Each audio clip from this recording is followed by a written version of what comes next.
যেটাকে বলা হয় লিবারালিজম। যার যেটা মন চাইবে সে সেটা করবে, যার মন চাইবে উলঙ্গ হয়ে ঘুরবে তো উলঙ্গ হয়ে ঘুরবে। কেন এগুলো তো সব ধর্ম দিয়ে এগুলো শাসনগুলো কায়েম রাখা ছিল, তো তারা চরমভাবে ধর্ম বিদ্বেষী হয়ে গেল, চার্চ বিমুখ হয়ে গেল। অতএব আমরা এখন আমাদের মতো কাপড় চোপড় পরবো, আমাদের মতো ঘুরবো, যা মনে যার যা মনে লাগে। ছেলে যদি বলে যে আমি মেয়ে হব, মেয়ে যদি বলে আমি ছেলে হব, লিবারালিজম, ব্যক্তি স্বাধীনতা। কিন্তু ব্যক্তি স্বাধীনতার মাধ্যমে সভ্যতার পতন হয়, যেটা মোকাদ্দমা ইবনে খালদুন লিখেছেন। এবং এই সভ্যতারও পতন হবে। যে সভ্যতা এখন আমেরিকা এবং ইউরোপ কেন্দ্রিক চলতেছে, এই সভ্যতা বেশি দিন টিকবে না, এই সভ্যতা ধ্বংস হয়ে যাবে। ঠিক যেভাবে আদ সামুদের সভ্যতা ধ্বংস হয়ে গেছে, লুত জাতির সভ্যতা ধ্বংস হয়ে গেছে, ভোগ বিলাসীওয়ালা সভ্যতা, ব্যক্তি স্বাধীনতাওয়ালা সভ্যতা বেশি দিন টিকে না, ধ্বংস হয়ে যায়। তো ধর্মের বিরুদ্ধে গিয়ে সেকুলারিজম, ধর্মনিরপেক্ষ মতবাদ, সেটার মাধ্যমে ব্যক্তি স্বাধীনতা, পুঁজিবাদ, যার যত টাকার মালিক হওয়ার ইচ্ছা সে তত টাকা হবে। যেটা কিছুক্ষণ আগে আমার শ্রদ্ধেয় পিতা শেখ আব্দুর রাজ্জাক বিন ইউসুফ আলোচনা করছিলেন, সুদী অর্থনীতি, এটা পুঁজিবাদী অর্থনীতি। যে যত বেশি পরিমাণে পারে টাকা উপার্জন করে নেবে, আর একজন যদি গরিব থেকে গরিব হয় কোনো সমস্যা নেই। তো যখন এই পুঁজিবাদী অর্থনীতি এবং মাত্রাতিরিক্ত ব্যক্তি স্বাধীনতার চর্চা হলো, তখন আসলো সমাজতন্ত্র। যে না, এইভাবে তো সমাজ চলতে পারে না। একজন মালিক হতে হতে কোটি টাকার মালিক হচ্ছে, আর একজন শ্রমিক হিসেবে তার কাজ করে খেতে খেতে তার দিন চলে না, এভাবে চলতে পারে না। আর ব্যক্তি স্বাধীনতার নামে মানুষ যা ইচ্ছা তাই করতেছে, এভাবে চলতে পারে না, এভাবে সমাজ ধ্বংস হয়ে যাচ্ছে। অতএব সমাজকে বাঁচাতে হলে সমাজে সবাই সমান, এটার নাম সমাজতন্ত্র।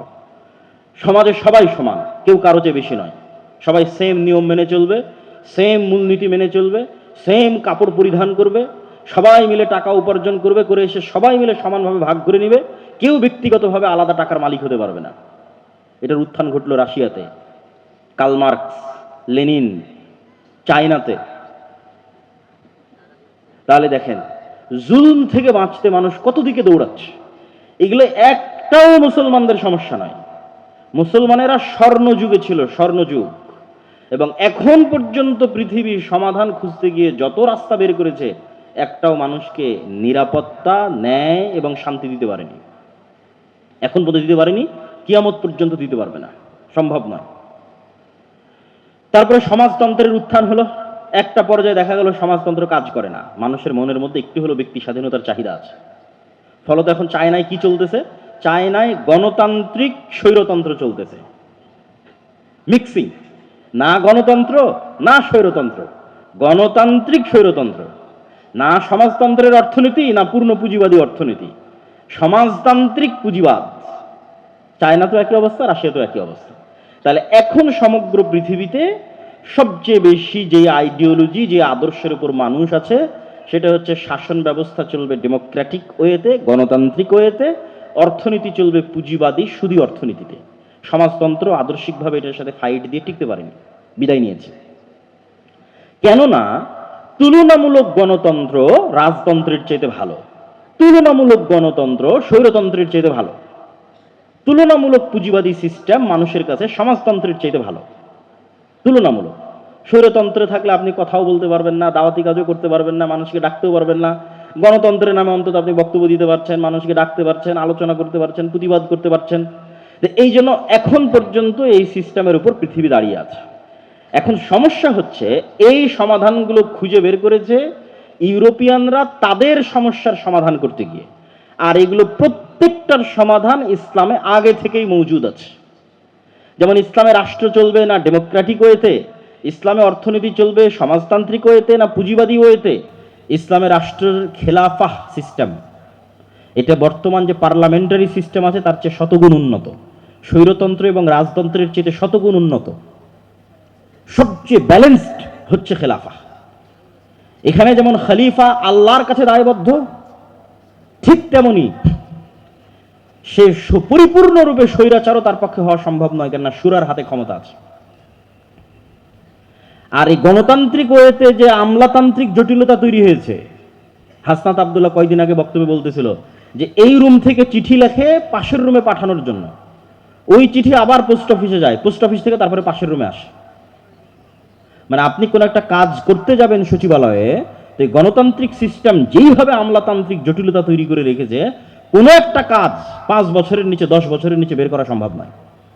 কোনো একটা মামলা 20 বছরের নিচে, 40 বছরের নিচে, 50 বছরের নিচে মানুষের সমাধান করা সম্ভব নয়। তাহলে এই সিস্টেম কি ন্যায় দিতে পারবে? কোশ্চিনকালেও এই সিস্টেম ন্যায় দিতে পারবে না। কিন্তু খেলাফা খুব ট্রান্সপারেন্ট, খুব সহজ, দ্রুত মানুষের দরজায় ন্যায় পৌঁছে দেওয়া। এটা হচ্ছে ইসলামী রাষ্ট্র ব্যবস্থার মূলনীতি। সবচেয়ে মানুষের উপকারী রাষ্ট্রীয় ব্যবস্থা হচ্ছে খেলাফা। আহলুল হাল্লি ওয়াল আকদ, যারা জ্ঞানী গুণী ব্যক্তি, তারা একত্রিত হয়ে বসে নিজেকে বাদ দিয়ে চিন্তা করবে কে নেতৃত্বের যোগ্য। যেমন এখন যে সরকারেরা ক্ষমতায় আছে, এরা যে কোনো রাজনৈতিক সরকারের চাইতে ন্যূনতম হলো ভালো দেশ চালানোর চেষ্টা করবে, অথবা চেষ্টা করেছে। যা পরে যারা আসবে তারাও বুঝবে, আগে যারা চলে গেছে তারাও বুঝবে। কেন? এই কারণে যে এখানে নির্বাচনের পদ্ধতিটা ছিল খেলাফা পদ্ধতিতে। মানুষ নিজেকে বাদ দিয়ে চিন্তা করবে যে কে যোগ্য, তাকে দায়িত্ব দাও।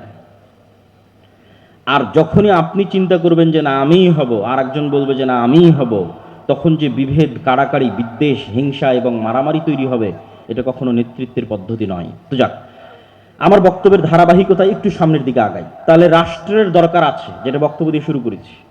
রাষ্ট্রের সমাধান মুসলমানদের কাছে আগে থেকেই আছে, যে রাষ্ট্র চলবে খেলাফা সিস্টেমে, আর অর্থনীতি চলবে ইসলামী অর্থনীতি, না পুঁজিবাদ না সমাজতন্ত্র। ব্যক্তি টাকা ইনকাম করবে, ব্যক্তি মালিক হবে, কিন্তু জাকাতও দিতে হবে, সমাজের গরিব শ্রেণীকে ওসরও দিতে হবে। ভারসাম্য সবচেয়ে সুন্দর, সবচেয়ে দামি, সবচেয়ে ব্যালেন্স সিস্টেম। এখন রাষ্ট্র কিভাবে তৈরি করবেন? আধুনিক বিজ্ঞান বলতেছে যে 4টে জিনিসের উপর রাষ্ট্র তৈরি হয়। জনগণ থাকতে হয়, নিজস্ব জমি ভূখণ্ড থাকতে হয়, সরকার থাকতে হয়, সার্বভৌমত্ব থাকতে হয়। আর মুকদ্দমা ইবনে খালদুন লিখতেছেন যে 4টে জিনিসের উপর ভিত্তি করে রাষ্ট্র টিকে থাকে। উনি বেশিরভাগ ইসলামিক হিস্ট্রিরই পর্যালোচনা করেছেন। সেই 4টে জিনিসের 1 নাম্বার বলেছেন আসাবিয়া, আইডিওলজি। নির্দিষ্ট আদর্শের উপর কট্টর হওয়া, নির্দিষ্ট আদর্শের উপর শক্ত হওয়া, এটা ছাড়া কোনোদিন রাষ্ট্র প্রতিষ্ঠা হয় না। যেমন যারা সমাজতান্ত্রিক রাষ্ট্র প্রতিষ্ঠা করেছে, ওরা সমাজতন্ত্রের আদর্শের উপর খুব কট্টর, খুব শক্ত ছিল। আজকে যারা গণতান্ত্রিক রাষ্ট্র প্রতিষ্ঠা করতেছে, তারা সবাই দেখবেন, সবার মুখে বলি যে গণতন্ত্রই মুক্তি, গণতন্ত্রই মুক্তি, সবাই বলবে, বাক্য বিনা বাক্য ব্যয়ে বলবে। তার মানে গণতন্ত্রের উপর কট্টর হওয়াই গণতান্ত্রিক রাষ্ট্র প্রতিষ্ঠার মূল শর্ত। সমাজতন্ত্রের উপর কট্টর হওয়াই সমাজতান্ত্রিক রাষ্ট্র প্রতিষ্ঠার মূল শর্ত।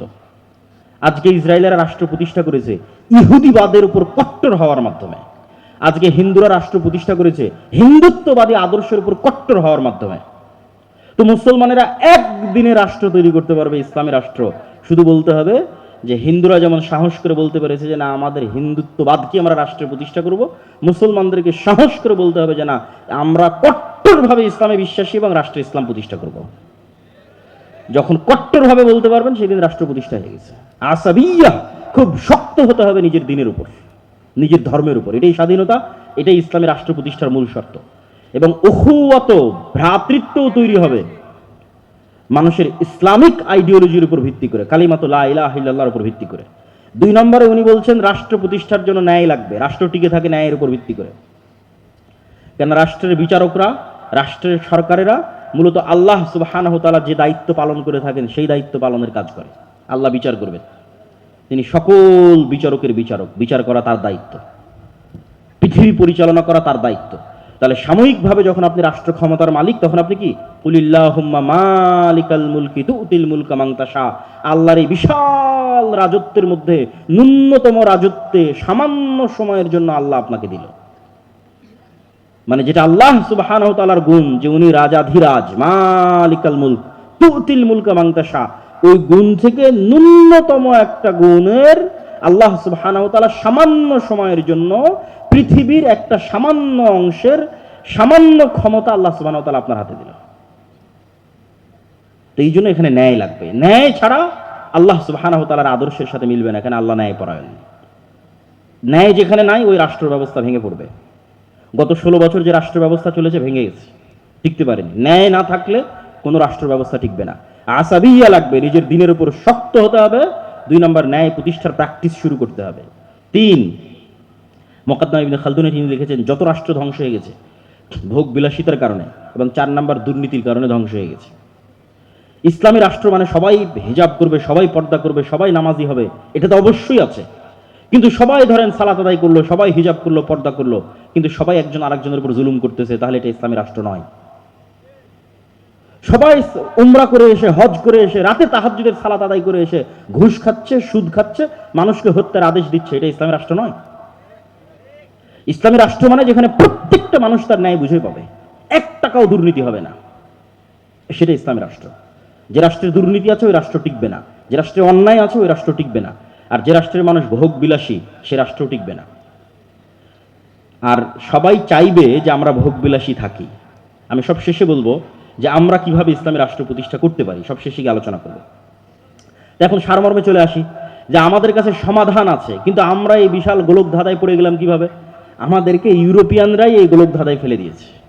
ফেলে দেওয়ার সুযোগ কখন পেল? ফেলে দেওয়ার সুযোগ পেল যখন সমগ্র বিশ্বে ইউরোপীয় উপনিবেশ প্রতিষ্ঠিত হলো। 200 বছর যাবৎ প্রায় সমগ্র বিশ্বে ইউরোপ দখল করে নিয়েছিল। এই ইউরোপীয়, আজকে মুসলমানদের যত সমস্যা, সব সমস্যার গোড়া হচ্ছে ইউরোপীয় উপনিবেশ। আজকে বাংলাদেশ, পাকিস্তান, ভারত মানচিত্রের সীমানা কে এঁকে দিয়েছে? কাশ্মীর সমস্যা কে এঁকে দিয়েছে? রোহিঙ্গা সমস্যা কারা তৈরি করেছে? ইউরোপীয় উপনিবেশ। আজকে সুদান পরস্পরে মারামারি করতেছে, কে তৈরি করেছে?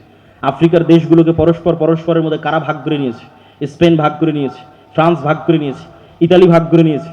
আফ্রিকার মুসলিম দেশেরা তাদের স্বর্ণ নিজের ইচ্ছামতো বাইরে বিক্রি করতে পারবে না, নিজের কেন্দ্রীয় ব্যাংকে টাকা রাখতে পারবে না, ইচ্ছামতো বাইরের দেশ থেকে অস্ত্র কিনতে পারবে না, এগুলো বলে এখনো তাদেরকে গোলাম করে রেখেছে। অথচ পৃথিবীর সবচেয়ে বেশি খনিজ সম্পদ আফ্রিকায় আছে, অথচ পৃথিবীর সবচেয়ে গরিব আফ্রিকার মানুষ।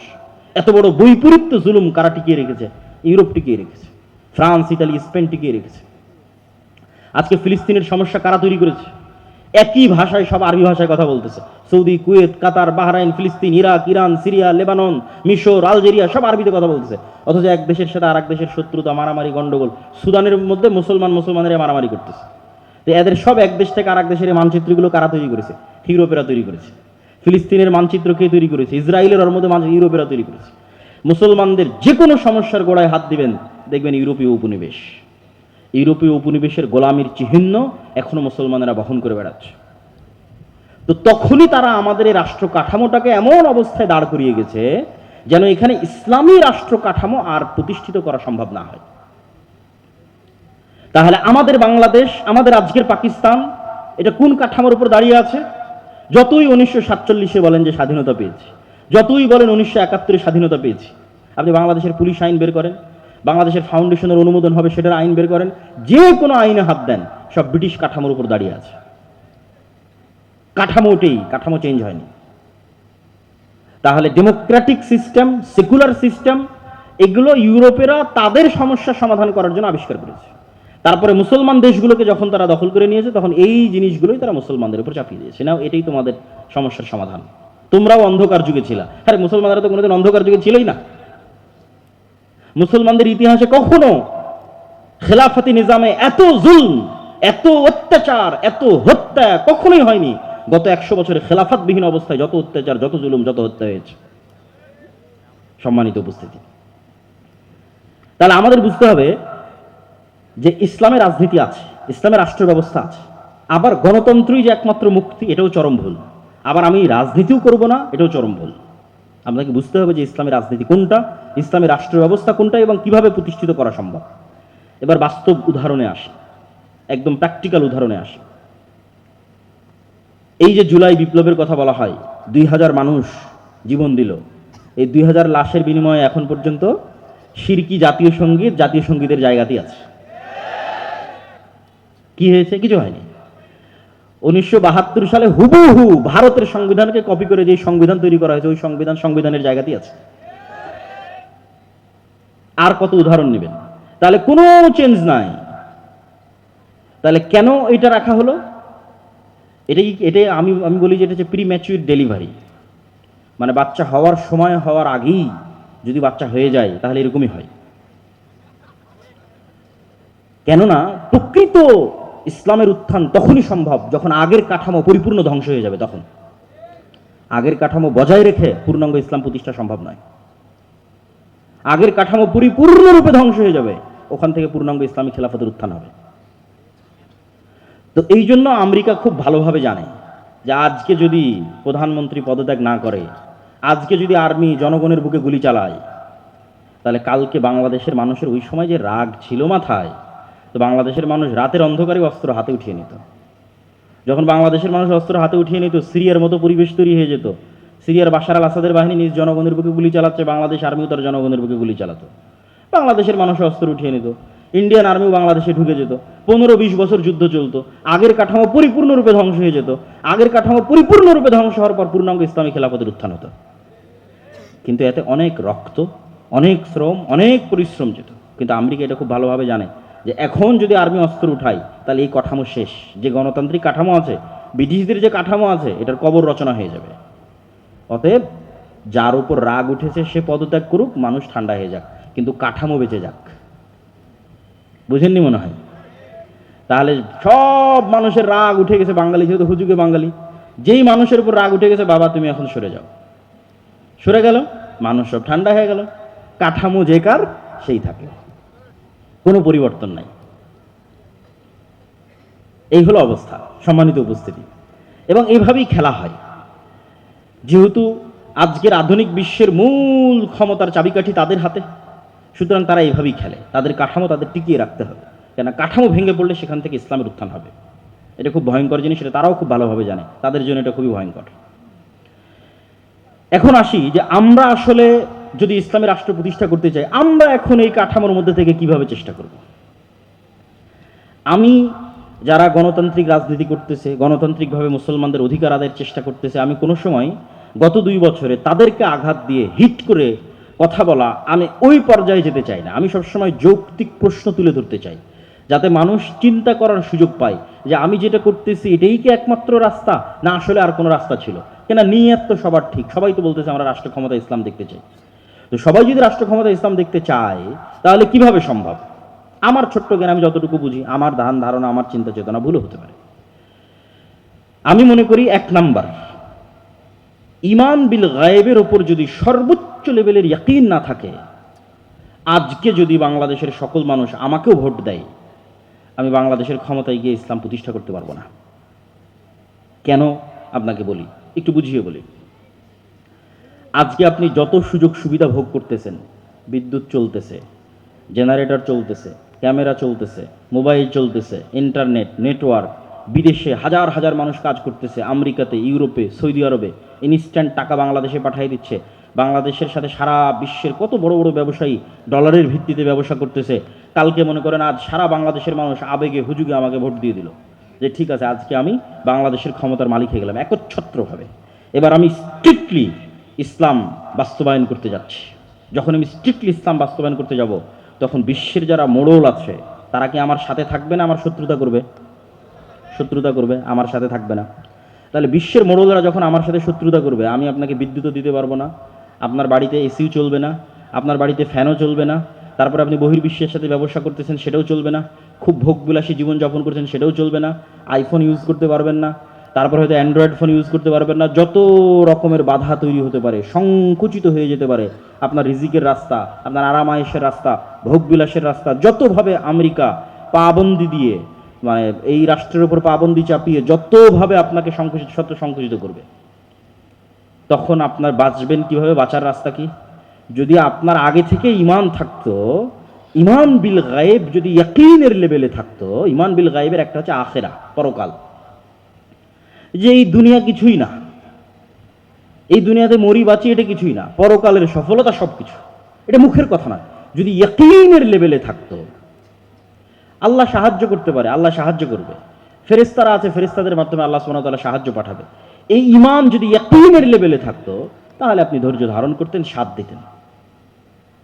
কিন্তু যেহেতু আপনার ঈমান বিল গায়ব ইয়াকিনের স্তরে নাই, পরের দিন আপনি আমার বিরুদ্ধে রাস্তায় নামবেন। এই বিদ্যুৎ নাই, কারেন্ট নাই, কিছু নাই, কিসের সরকার, ভাগাও, কিসের ইসলাম? কেন আপনি তো যেই লেভেলে আছেন ওই লেভেল থেকে ধাপ করে নিচে নামতে পারবেন না। আফগানিস্তান ওরা টিকে গেছে কেন? পরিপূর্ণ ধ্বংস হয়ে গেছে, মানুষের চাহিদাই নাই। 40 বছর থেকে যুদ্ধ চলতে চলতে মানুষের চাহিদাই নাই। কোনো মতে যদি জীবনের নিরাপত্তা পাওয়া যায়, কোনো মতে যদি ন্যায় বিচারের নিরাপত্তা পাওয়া যায়, সেটাই আমাদের জন্য যথেষ্ট। তখন টিকে গেছে। তাহলে ঈমান বিল গায়ব লাগবে ইয়াকিনের স্তরে, অন্তত 90% মানুষের। তো মানুষের যতক্ষণ ঈমান ঠিক না হবে, ততক্ষণ আমি ক্ষমতায় গেলেও এই দেশে ইসলাম চালাতে পারবো না। এদেশে ইসলাম প্রতিষ্ঠা এবং পরিচালিত করতে পারবো না, কম্প্রোমাইজ করতে হবে, কেন মানুষের ইমান নাই, ইমান নষ্ট হয়ে গেছে। এই জন্য আল্লাহর পথে যাত্রা এই বইটা পড়তে হবে। এটা কিন্তু আমার অনুভূতি থেকে লেখা, যে জুলাই পরবর্তী যখন সব ঘরানার আলেম ওলামা দল সংগঠন ইসলামী সবার সাথে যখন উঠা বসা করার সুযোগ হলো, তখন আমি নিজে রিয়েলাইজ করলাম যে ইমান বিল গাইবে মুসলমানদের বিশ্বাস নাই। এমনি মুসলমানেরা মুখে বলে, আল্লাহর উপর বিশ্বাস, ফেরেশতার উপর বিশ্বাস, পরকালের উপর বিশ্বাস বাস্তবে নাই।